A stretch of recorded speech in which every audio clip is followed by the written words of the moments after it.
Welcome to Suman TV. నేను మీ నవీన్. ప్రస్తుతం నేను ట్రీట్మెంట్ రేంజ్ హాస్పిటల్లో ఉన్నాను. మనతో ఉన్నారు ప్రముఖ laparoscopic and laser surgeon doctor Kareddy Sridhar Reddy గారు. హాయ్ సార్, నమస్తే అండి. సార్, మలబద్ధక సమస్య, అసలు మలబద్ధక సమస్య వచ్చింది అంటే వాళ్ళు పైల్స్ వచ్చిందేమో అని భయపడిపోతూ ఉంటారు. అంటే మోషన్ అనేది ఒక 2 రోజులు 3 రోజులు రాలేదు అన్నప్పుడు మీలాంటి వాళ్ళు ఎడ్యుకేట్ చేస్తూ ఉన్నారు.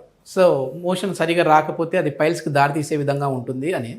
కానీ అది ఎన్ని రోజుల వరకు రాకపోతే పైల్స్ వచ్చే విధంగా ఉంటుంది, అసలు పైల్స్ వచ్చినాయా లేదా అనేది ఎట్లా తెలుసుకోవాలి, వీటి గురించి ఒకసారి మనం ఎక్స్ప్లెయిన్ చేద్దాం సార్. ఎందుకంటే వీడియో చూసి ఒక వీడియో కింద కమెంట్ చేశారు సార్, అంటే భయపడిపోతా ఉన్నారు. సార్, నేను 3 రోజుల నుంచి మోషన్ రాలేదు, పైల్స్ వచ్చింటాయా నాకు అని అడుగుతా ఉన్నారు. సో అసలు పైల్స్ లక్షణాలు ఎట్లా ఉంటాయి? ఈ మలబద్ధకం అనే ఇష్యూ ఏదైతే ఉందో, మలబద్ధకం అంటే యాక్చువల్గా కాన్స్టిపేషన్ అంటాం కదా.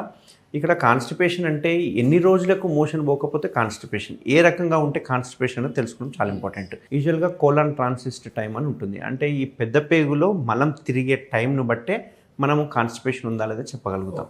ఈ కోలాన్ ట్రాన్సిస్ట్ టైంలో ఏమవుతుంది అంటే యూజువల్గా చూసుకుంటే కనుక 48 అవర్స్ నుంచి 72 అవర్స్, అంటే 2 రోజుల నుంచి 3 రోజుల టైం అనేది పడుతుంది యూజువల్గా కోలాన్లో మెల్లగా తిరుక్కుంటూ రావడానికి. సో యూజువల్గా ఏంటి అంటే 2 డేస్ వరకు కూడా మోషన్ పోకపోతే అది నార్మల్, అబ్నార్మల్ ఏం కాదు.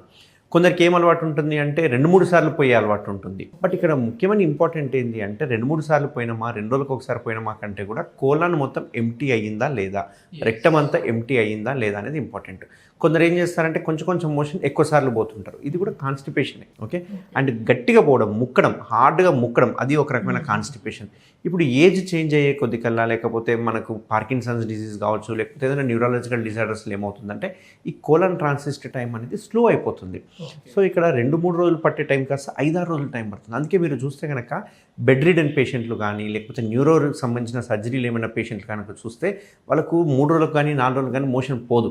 అప్పుడు మనం ఏం చేస్తాం, కింద నుంచి ఎనిమా ఇవ్వడం కానీ, లేకుంటే పైనుంచి సిరప్లు ఇవ్వడము, ఇవన్నీ చేస్తూ ఉంటాం. సో ఎవరైతే హార్డ్ మోషన్ పోయినా, ఎక్కువసార్లు మోషన్ పోతున్నా, ఇన్అడెక్వేట్గా ఎవాక్యుయేట్ చేసినా కానీ ఇవన్నీ కాన్స్టిపేషన్కి దారితీస్తుంది అన్నట్టు.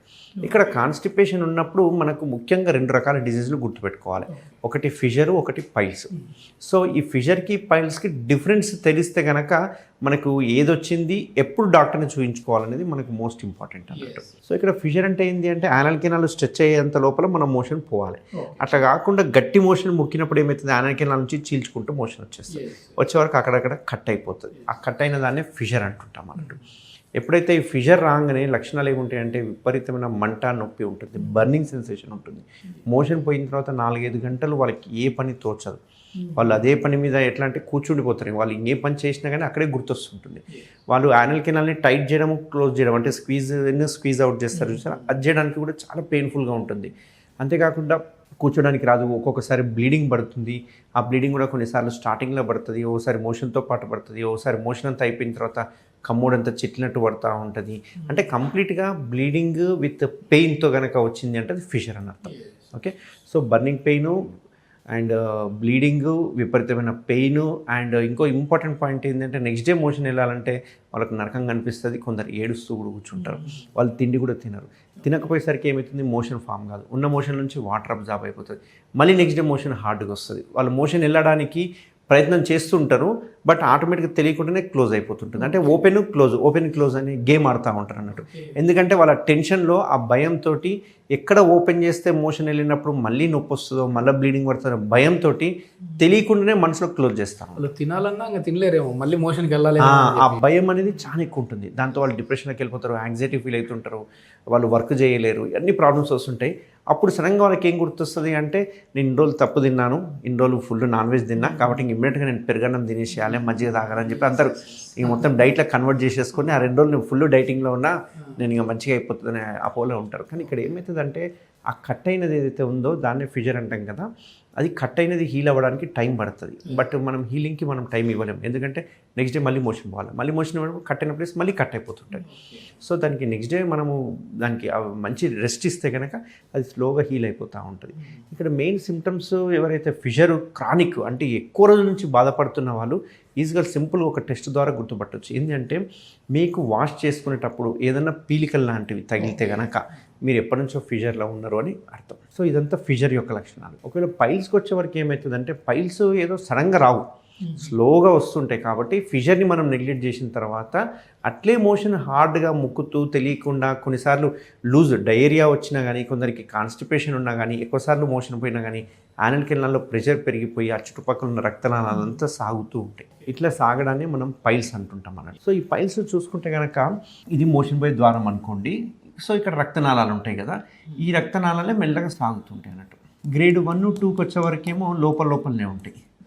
గ్రేడ్ 3, 4కి వచ్చే వరకు ఏమవుతుందంటే ఇది బయటికి వస్తుంటాయి, ఇంకా కొన్ని అయితే బయటికే ఉండిపోతాయి. ఓకే, ఈ బయటికి వచ్చిపోయేటి లక్షణాలు ఎలా ఉంటాయంటే వాళ్ళకు మోషన్ పోగానే ముద్దల్లాగా బయటకు వస్తాయి, మళ్ళీ తోసుకుంటే లోపలికి వెళ్ళిపోతూ ఉంటాయి. అది గ్రేడ్ పెయిన్ఫుల్ ఉంటాయి సార్. ఇది చాలా వరకు ఇంటర్నల్ హెమరాయిడ్స్ అంటే లోపల ఉండేటివి పెయిన్లెస్ ఉంటాయి, బయట వచ్చేటివి మాత్రం పెయిన్ఫుల్ ఉంటాయి. అందుకే మీరు ఎప్పుడైనా చూస్తే పైల్స్ పేషెంట్ కూర్చోడానికి కూడా ఇష్టపడరు. మనం సీట్ ఆఫర్ చేసి పర్లేదు సార్ అంటుంటా. పర్లేదండి, మనం అప్పుడు అర్థం చేసుకోవాలి ఏంటంటే వాళ్ళకి పైల్స్ ఉందేమో అని. అందరికి అనట్లేదు, పైల్స్ ఉందేమో అని అర్థం చేసుకోవాలి. సో ఇక్కడ ఏంటంటే ఈ బయటికి వచ్చినవి తోసుకుంటే తప్ప వాళ్ళకి మోషన్ రాదు మళ్ళీ బయటికి. కొందరు ఏలు పెట్టి తీస్తుంటుంటారు, మళ్ళీ తీస్తూ ఉంటారు ఇవన్నీ. అదే గ్రేడ్ 4కి వచ్చేవరకు ఏమో మొత్తం బయట ఉంటాయి కాబట్టి ఈ గ్రేడ్ 4 ఉన్నవారు ఇంపాసిబుల్ కూర్చోవడం. ఇంకా మీరు ఆఫర్ కాదు, ఏం చేసినా పండుకుంటారు తప్ప కూర్చోరు. సో ఈ గ్రేడ్ 4కి వచ్చేవరకు ఏమవుతుందంటే అది మొత్తం బయటకు ఉండే వరకు దానికి బ్లడ్ సప్లై తగ్గిపోయి మెల్లగా బ్లీడ్ అవ్వడము, ఓసారి పుండు లాంటిది అవ్వడము, అక్కడ ఇన్ఫెక్షన్ అవ్వడం, ఇవన్నీ అవుతూ ఉంటాయి అన్నట్టు. రీసెంట్గా నాకు ఒక క్యాంప్లో ఒక పేషెంట్ వచ్చారు, సమ్ బీదర్ నుంచి పేషెంట్. దాదాపు ఒక 2 months నుంచి గ్రేడ్ 4లో బాధపడుతున్నాడు. 2 months నుంచి చూస్తే హిమోగ్లోబిన్ 6 grams ఉంది, మొత్తం బ్లీడింగ్ అవుతుంది. ఇంట్లో వాళ్ళకి చెప్పుకోలేదు, కొంచెం ఏజ్డ్ పేషెంట్, ఒక 50-55 years ఉంటాయి. సో తనకి ఏమైందంటే నాకు చూపించిన వెంటనే చూస్తే ఇంత పెద్దగా ఉన్నాయి, అవి కూడా 4 హెమరాయిడ్స్ ఉన్నాయి. లాంగ్ టైం నుంచి ఇంతకుముందు తోసుకునేవాడు, అది కాస్త అవి బయటనే ఉండిపోయిన తర్వాత కూర్చోమంటే కూర్చోడు, పడుకోమంటే పడుకోడు, ఎంతసేపు ఒక సైడ్ మీద పడుకుంటాడు తప్ప మామూలుగా పడుకోనికి రాదన్నట్టు.